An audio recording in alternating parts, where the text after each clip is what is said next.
Rasmi Parti Keadilan Rakyat telah dicetak dan diedarkan dengan reka bentuk yang baru. Ini masih sebagai lidah rasmi parti. Sungguh pun dalam mazhab kita tak ada suara. Ini sebagai simbolik suara telah dihilangkan kerana tindakan KDN yang cuba menggantung permit penerbitan kami. So dan selain daripada melalui vendor, kami telah mengarahkan jentera parti untuk mengedar secara percuma di LRT. Pagi ini kita edar di LRT Masjid Jamid dan beberapa tempat lagi di pasar malam dan pelbagai tempat. Kita tidak akan henti saluran pengedaran maklumat kita. Ini adalah keputusan parti dan kita rasa tindakan ke belakang ini dan cuba menutup suara kami tidak akan berjaya. Keadilan akan terus mengeluarkan berita-berita sensasi melalui lidah official kita, iaitu Keadilan dinamakan sekarang ya. Jadi kita tidak akan tunduk di bawah tekanan Kerajaan Barisan Nasional. Dia telah menggunakan kuasa mereka untuk menghalang hak kepada information, dan juga kita tidak akan tunduk apa-apa tindakan yang kita fahamkan bahawa mereka akan mencuba untuk menggeledah dan sebagainya pejabat kami, ataupun cuba cara lebih kasar menggunakan polis dan sebagainya. Kita tidak akan tunduk. Keadilan akan terus mengeluarkan lidah rasmi kita melalui akhbar ini agar rakyat terus dapat maklumat yang lebih tepat dan kita tidak akan takut dengan tindakan. Kita rasa Kerajaan Barisan Nasional ada ruang yang sedia ada yang mana mereka boleh gunakan sekiranya mereka tidak puas hati dengan akhbar kita. Ruang undang-undang mereka boleh menggunakan itu. Kenapa mereka tidak mahu menggunakan itu, tetapi menggunakan kuasa diktator mereka terhadap akhbar Suara Keadilan? Terima kasih. Okey,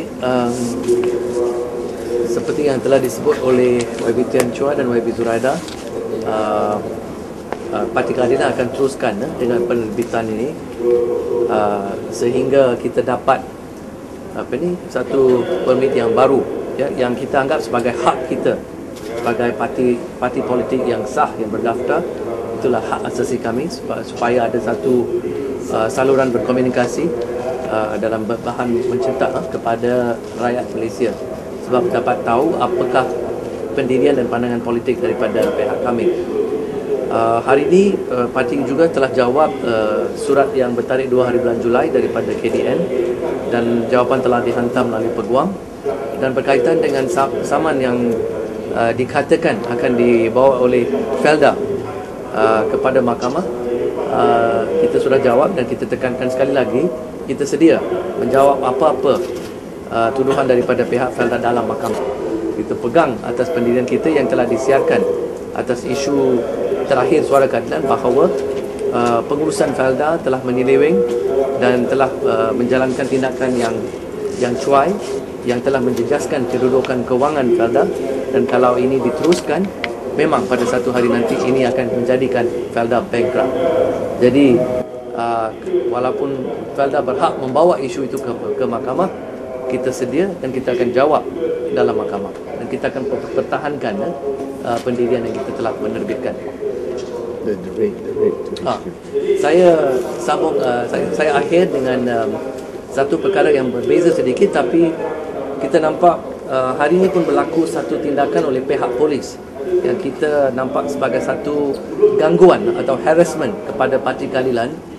Seorang pemimpin parti, ahli MPP yang dikenali dengan nama Cikgu Bad daripada Negeri Sembilan, Badrul Hisham nama penuhnya, kita kenal dia sebagai Cikgu Bad. Dia adalah ketua cabang Rembau. Ketua cabang Rembau ditahan pada hari ditangkap pada hari Jumaat selepas dia kembali daripada Jakarta.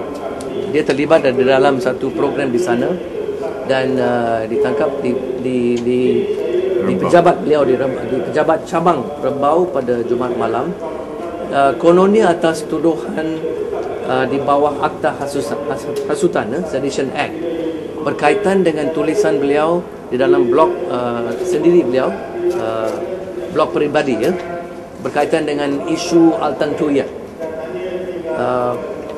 Polis telah mengambil peluang itu untuk melakukan satu serbuan kepada di Ibu Pejabat Keadilan pada hari ini yang kita nak anggap sebagai satu harassment atau gangguan tanpa apa-apa alasan ya. Sebab inilah sebabnya, sebab polis datang kononnya atas alasan untuk macam mengambil atau rampas komputer dan alat-alat komputer daripada HQ, menggunakan alasan siasatan untuk kes Cikgu Bat ini. Cikgu Bat telah beritahu pihak polis pada Jumaat, dia tidak menafikan itulah tulisan beliau.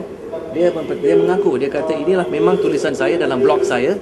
Saya pegang tegas atas tulisan saya dan saya sanggup mempertahankan di dalam apa-apa kes. So kalau you nak anggap sebagai saya buat salah, you tuduh saya. Tapi dia tidak pernah dan tidak bila-bila pun menafikan itulah penulisan beliau. Jadi kita anggap tindakan polis datang untuk mencari komputer dan mengambil komputer daripada pejabat keadilan ini sebagai satu tindakan yang berhasrat untuk menindas dan mengganggu parti keadilan kita, parti keadilan, dan dalam satu tindakan yang terus a continuing series of actions lah, harassing our party ya. Dan inilah baru berlaku pada petang ni, pada lebih kurang pukul 2.30. Tapi akhirnya kita dapati bahawa walaupun polis memang datang untuk hasrat mengambil komputer itu, selepas melihat media yang hadir dan melihat macam sangat perhatian yang sangat ada banyak attention lah terhadap tindakan mereka, polis pun nampak pada hari ini dia ubah fikiran dan mereka undur tanpa ambil apa-apa tindakan. Tapi kita menunggulah apakah tindakan susulan daripada mereka. Sekian.